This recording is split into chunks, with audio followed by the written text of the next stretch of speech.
have salvia to prune. Here's a new bud. You can see the flower spikes start to bloom from the bottom up. The bees love it.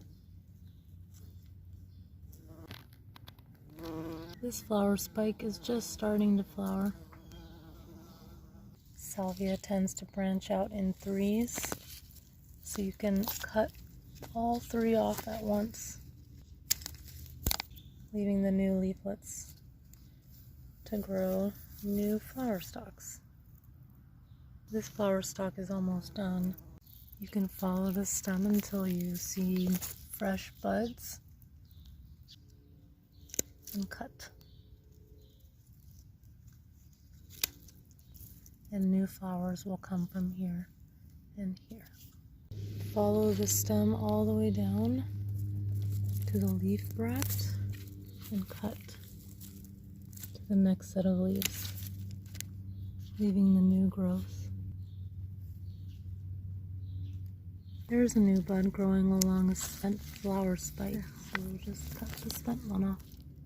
Here's a spent flower spike, and down there is a new bud. Just cut, and you're left with the new flower. Here are some spent spikes, and there's a little bud here. You can try to save those little ones, or you can cut all the way down, giving these ones more energy.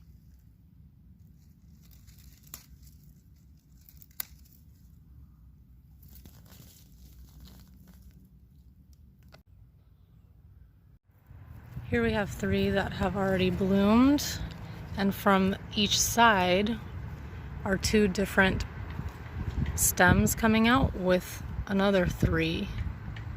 The middle one of this one has already bloomed, so you can cut it right here. And then you can cut this one with three down there.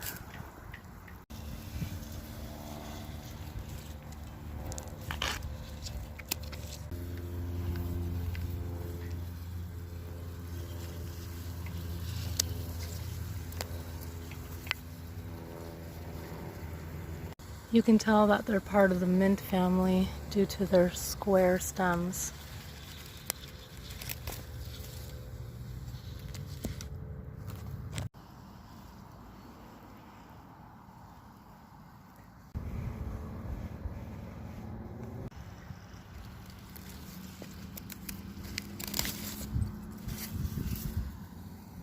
Oh, caterpillar. If the stems are spent and you don't see any potential buds like here, you can go all the way down and cut near the ground because you already have leaves for next year growing in.